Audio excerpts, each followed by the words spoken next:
Evaluation. What have I learned from my audience feedback? Well, I did carry out some quantitative and some qualitative research. I conducted quantitative research when creating my piece to ensure it suited my target audience. However, this quantitative research features closed questions and therefore didn't provide the detail qualitative research does provide. I showed my documentary, my poster and my double page spread to my peers. Some fitted my mythical ideal consumer perfectly while some didn't. However, their age still puts them in my target audience and therefore their feedback will still be effective. I carried out this research after producing my first cut and mock-ups to get feedback for producing my final piece.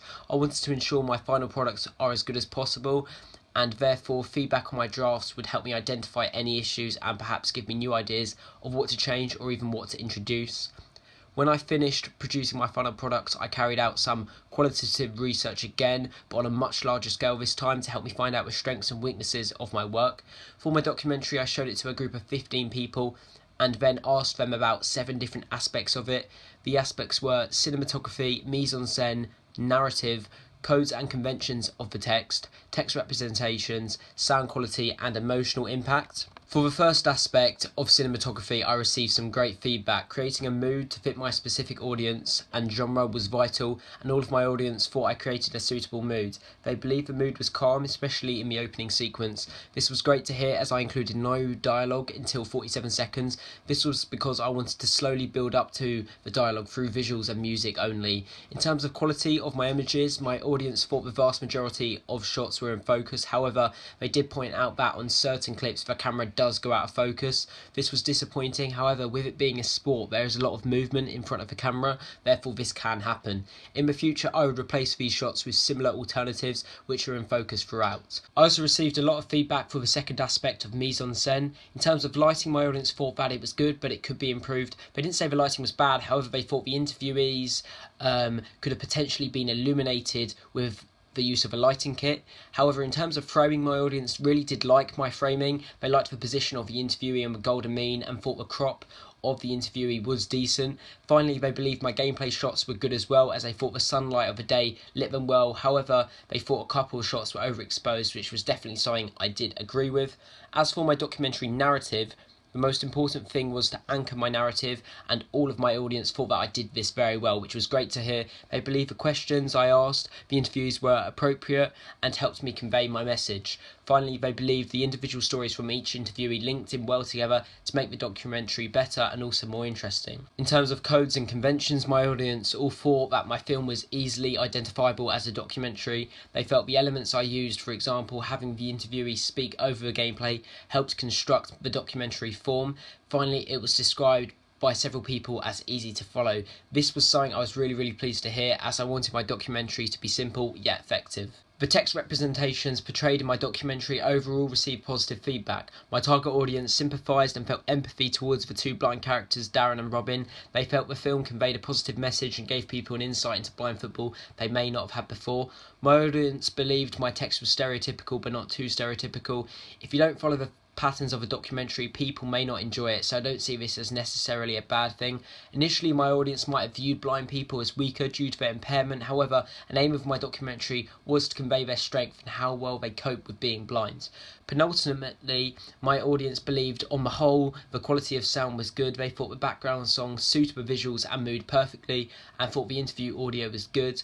However, for the interview of Dylan, they thought it was a bit hard to hear him, which was something I agreed with. However, Dylan was naturally quieter, so this was why it was the case. However, if I was to do this again, I would use a better microphone and perhaps look at individual audio editing. In terms of emotional impact, all of my audience thought it conveyed strong emotion. My audience did feel compassion towards the interviewees and felt inspired and uplifted by the amazing individuals that they are. They also said that it opened their mind up and makes you really consider how lucky you are to have a sense of sight.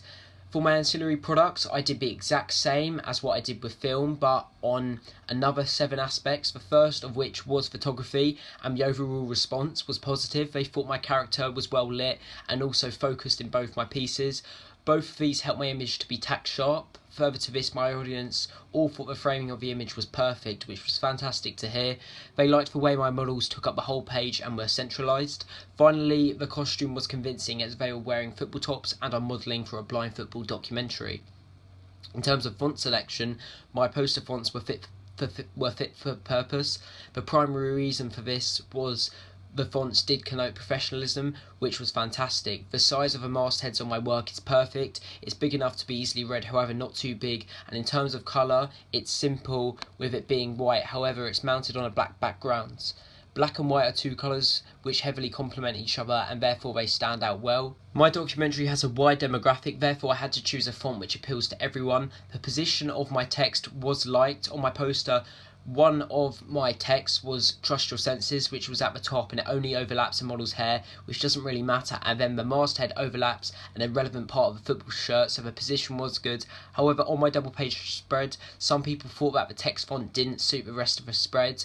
This was something I would agree with, and it's something, if I was to do the project again, that I would definitely change. In terms of my overall product composition on my poster, I thought it was very good and so did my peers. They thought everything was situated well. They did say some of the information was brief, however one of the aims of my poster was for it to catch the reader's eye and be short and powerful, so I didn't see this as a major problem. And as for my double page spread, my audience thought that the composition could have been better, which was something I did actually agree with, as there was a gap next to the masthead which could have been filled, or the masthead could have perhaps been enlarged to fill that gap, as it did look a bit odd. And my audience thought that the vivid masthead in both my pieces, that's my poster and my double page spread, helped portray a clear narrative, and they thought the darkened eyes on my poster helped convey the concept of blindness. However, on my poster I should have made both eyes black, and I only just did the one, so it does make it look rather odd. And my tagline on my poster also helps develop the narrative, however I didn't include that tagline on my double page spread, so in hindsight I would change that to improve my continuity. In terms of representations on my pieces, my audience thought they were fair. My documentary does portray the difficulty of losing a sense, which obviously is a very serious issue, and I wanted to portray the idea of a lost sense on both my poster and my double page spread, which was why I did black out the eyes of characters on each of my work there. My audience weren't offended by it, however some thought that perhaps it could be taken the wrong way. The purpose of showing the defected eyes was to attract my target audience, as they will sympathise with the characters, although in the future I would do it on a real blind person just to ensure no one was offended by it. Although the defected eyes could highlight their disability, and I didn't want to do this, so this was something I had to be cautious about, as I wanted to show how capable the blind people were without their sense. And also the colour black, which I did use to colour out the eyes, does have negative connotations, which was something I also have to be careful about.